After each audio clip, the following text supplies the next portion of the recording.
தினம் ஒரு தேவ அதிகாரம்.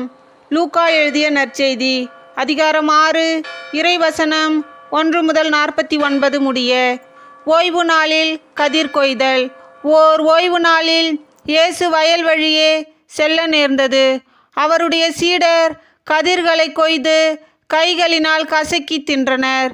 பரிசேயருள் சிலர், ஓய்வு நாளில் செய்யக்கூடாததை நீங்கள் செய்வதேன் என்று கேட்டனர். அதற்கு இயேசு மறுமொழியாக, தாமும் தம்முடன் இருந்தவர்களும் பசியாயிருந்தபோது தாவீது செய்ததை குறித்து நீங்கள் வாசித்தது இல்லையா? அவர் இறை இல்லத்திற்குள் சென்று குருக்கள் மட்டுமே அன்றி வேறு எவரும் உண்ணக்கூடாத அர்ப்பண அப்பங்களை எடுத்து தாம் உண்டதுமன்றி தம்மோடு இருந்தவர்களுக்கும் கொடுத்தார் அல்லவா என்று கூறினார். மேலும் அவர்களிடம், ஓய்வு நாளும் மானிட மகனுக்கும் கட்டுப்பட்டதே என்றார். கை சூம்பியவர் ஓய்வு நாளில் நலமடைதல். மற்றொரு ஓய்வு நாளில் இயேசு தொழுகை கூடத்திற்குள் சென்று கற்பித்தார். அங்கே வலக்கை சூம்பியவர் ஒருவர் இருந்தார்.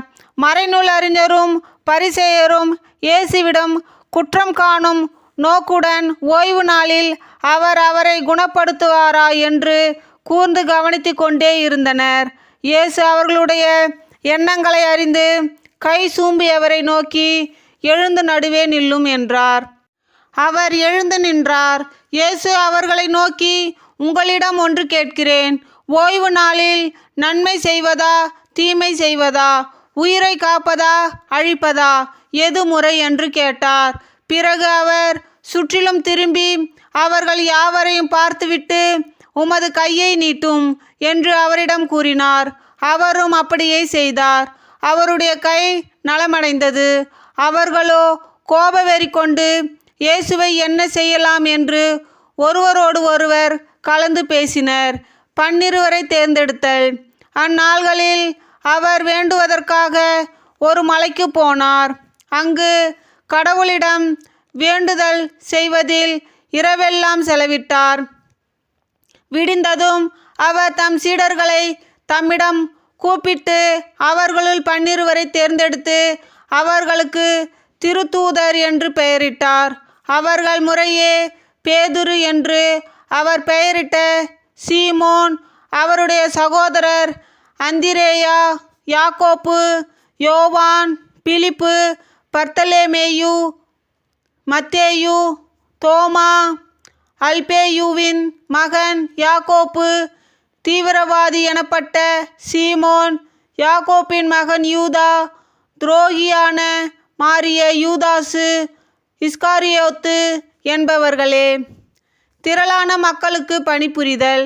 இயேசு அவர்களுடன் இறங்கி வந்து சமவெளியான ஓரிடத்தில் நின்றார். பெருந்திரளான அவருடைய சீடர்களும் யூதேய முழுவதிலிருந்தும் எருசலேமிலிருந்தும் தீர், சீதோன் கடற்கரை பகுதியிலிருந்தும் வந்த பெருந்திரளான மக்களும் அங்கே இருந்தார்கள். அவர் சொல்வதை கேட்கவும் நீங்கள் பிணிகள் நீங்கி நலமடையவும் அவர்கள் வந்திருந்தார்கள். தீய ஆவிகளால் தொல்லைக்கு உள்ளானவர்கள் குணமானார்கள்.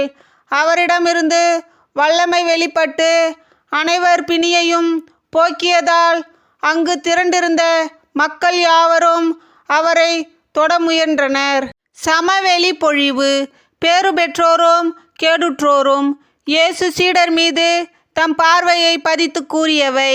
ஏழைகளே, நீங்கள் பேறு பெற்றோர், ஏனெனில் இறையாட்சி உங்களுக்கு உரியதே. இப்பொழுது பட்டினியாயிருப்போரே, நீங்கள் பேறு பெற்றோர், ஏனெனில் நீங்கள் நிறைவு பெறுவீர்கள். இப்பொழுது அழுது கொண்டிருப்போரே, நீங்கள் பேறு பெற்றோர், ஏனெனில் நீங்கள் சிரித்து மகிழ்வீர்கள்.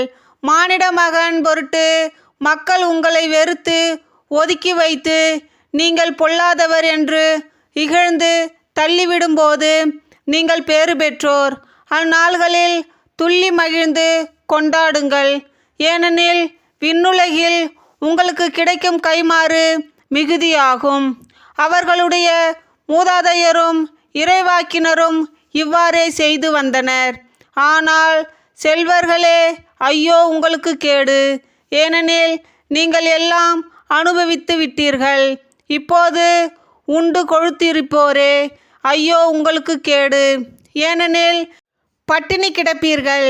இப்போது சிரித்து இன்புறுவோரே, ஐயோ உங்களுக்கு கேடு! ஏனெனில் துயருற்று அழுவீர்கள். மக்கள் எல்லாரும் உங்களை புகழ்ந்து பேசும்போது ஐயோ உங்களுக்கு கேடு! ஏனெனில் அவர்களின் மூதாதையரும் போலி இறைவாக்கினருக்கு இவ்வாறே செய்தார்கள். பகைவரிடம் அன்பு காட்டுதல். நான் சொல்லுவதை கேட்டு கொண்டிருக்கும் உங்களுக்கு கூறுகிறேன், உங்கள் பகைவரிடம் அன்பு கூறுங்கள். உங்களை வெறுப்போருக்கு நன்மை செய்யுங்கள். உங்களை சபிப்போருக்கு ஆசி கூறுங்கள். உங்களை இகழ்ந்து பேசுவோருக்காக இறைவனிடம் வேண்டுங்கள். உங்களை ஒரு கன்னத்தில் அறைவோருக்கு மறு கன்னத்தையும் திருப்பி காட்டுங்கள். உங்கள் மேலுடையை எடுத்துக்கொள்பவர் உங்கள் அங்கியையும் எடுத்துக்கொள்ள பார்த்தால் அவரை தடுக்காதீர்கள். உங்களிடம் கேட்கும் எவருக்கும் கொடுங்கள். உங்களுடைய பொருட்களை எடுத்துக்கொள்வோரிடமிருந்து அவற்றை திருப்பி கேட்காதீர்கள். பிறர் உங்களுக்கு என்ன செய்ய வேண்டும் என்று விரும்புகிறீர்களோ அதையே நீங்களும் அவர்களுக்கு செய்யுங்கள். உங்களிடம் அன்பு செலுத்துவோரிடமே நீங்கள் அன்பு செலுத்தினால் உங்களுக்கு வரும் நன்மை என்ன? பாவிகளும் தங்களிடம் அன்பு செலுத்துவோரிடம் அன்பு செலுத்துகிறார்களே. உங்களுக்கு நன்மை செய்பவர்களுக்கே நீங்கள் நன்மை செய்தால் உங்களுக்கு வரும் நன்மை என்ன? பாவிகளும் அவ்வாறே செய்கிறார்களே. திரும்பி பெற்றுக்கொள்ளலாம் என எதிர்பார்த்து நீங்கள் கடன் கொடுத்ததால் உங்களுக்கு வரும் நன்மை என்ன?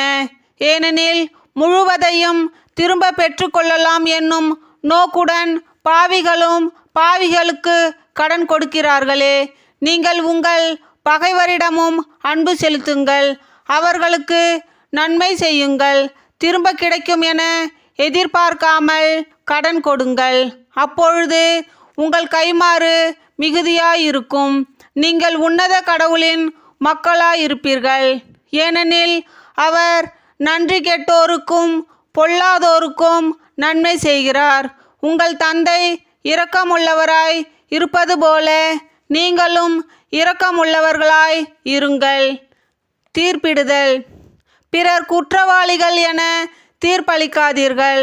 அப்பொழுதுதான் நீங்களும் தீர்ப்புக்குள்ளாக மாட்டீர்கள். மற்றவர்களை கண்டனம் செய்யாதீர்கள். அப்பொழுதுதான் நீங்களும் கண்டனத்துக்கு ஆளாக மாட்டீர்கள். மன்னியுங்கள், மன்னிப்பு பெறுவீர்கள். கொடுங்கள், உங்களுக்கு கொடுக்கப்படும். அமுக்கி குலுக்கி சரிந்து விழுந்தபடி நன்றாய் அளந்து உங்கள் மடியில் போடுவார்கள். நீங்கள் எந்த அளவையால் அளக்கிறீர்களோ அதே அளவையால் உங்களுக்கும் அளக்கப்படும். மேலும் இயேசு அவர்களுக்கு உவமையாக கூறியது, பார்வையற்ற ஒருவர் பார்வையற்ற வேறொருவருக்கு வழிகாட்ட இயலுமா? இருவரும் குழியில் விழுவார் அல்லவா? சீடர் குருவை விட மேலானவர் அல்ல. ஆனால் தேர்ச்சி பெற்ற எவரும் தம் குருவை போலிருப்பர். நீங்கள் உங்கள் கண்ணில் இருக்கும் மரக்கட்டையை பார்க்காமல் உங்கள் சகோதரர் அல்லது சகோதரியின் கண்ணில் இருக்கும் துரும்பை கூர்ந்து கவனிப்பதேன்? உங்கள் கண்ணில் இருக்கும் மரக்கட்டையையே நீங்கள் பார்க்காமல் இருந்து கொண்டு உங்கள் சகோதரர் அல்லது சகோதரியிடம் உன் கண்ணில் இருக்கும் துரும்பை எடுக்கட்டுமா என்று எப்படி கேட்க முடியும்? வெளிவேடக்காரரே, முதலில் உங்கள் கண்ணில் இருக்கும் மரக்கட்டையை எடுத்து எறியுங்கள். அதன்பின் உங்கள் சகோதரர் அல்லது சகோதரியின் கண்ணில் இருக்கும் துரும்பை எடுக்க உங்களுக்கு தெளிவாய் கண் தெரியும். மரமும் கனியும். கெட்ட கனி தரும் நல்ல மரமும் இல்லை, நல்ல கனி தரும் கெட்ட மரமும் இல்லை. ஒவ்வொரு மரமும் அதன் கனியாலே அறியப்படும். ஏனென்றால் முட்செடிகளில் அத்தி பழங்களை பறிப்பவரும் இல்லை, முட்புதர்களில் திராட்சை குலைகளை அறுத்து சேர்ப்பாரும் இல்லை. நல்லவர் தம் உள்ளமாகிய நல்ல கருவூலத்திலிருந்து நல்லவற்றை எடுத்து கொடுப்பர். தீயவரோ தீயது நின்று தீயவற்றை எடுத்து கொடுப்பர். உள்ளத்தின் நிறைவையே வாய் பேசும். இருவகை அடித்தளங்கள். நான் சொல்பவற்றை செய்யாது என்னை ஆண்டவரே ஆண்டவரே என ஏன் கூப்பிடுகிறீர்கள்? என்னிடம் வந்து என் வார்த்தைகளை கேட்டு அவற்றின்படி செயல்படும் எவரும் யாருக்கு ஒப்பாவர் என உங்களுக்கு எடுத்து காட்டுகிறேன். அவர் ஆழமாய் தோண்டி பாறையின் மீது அடித்தளம் அமைத்து வீடு கட்டிய ஒருவருக்கு ஒப்பாவர். வெள்ளம் ஆறாக பெருக்கெடுத்து அந்த வீட்டின் மேல் மோதியும் அதை அசைக்க முடியவில்லை, ஏனென்றால் அது நன்றாக கட்டப்பட்டிருந்தது. நான் சொல்வதை கேட்டும் அதன்படி செயல்படாதவரோ அடித்தளம் இல்லாமல் மண் மீது வீடு கட்டியவருக்கு ஒப்பாவர். ஆறு பெருக்கெடுத்து அதன் மேல் மோதிய உடனே அது விழுந்தது. அவ்வீட்டிற்கு பேரழிவு ஏற்பட்டது. இது கிறிஸ்து வழங்கும் நற்செய்தி. கிறிஸ்துவே உமக்கு புகழ். தந்தை, மகன், தூய ஆவியின் பெயராலே ஆமேன்.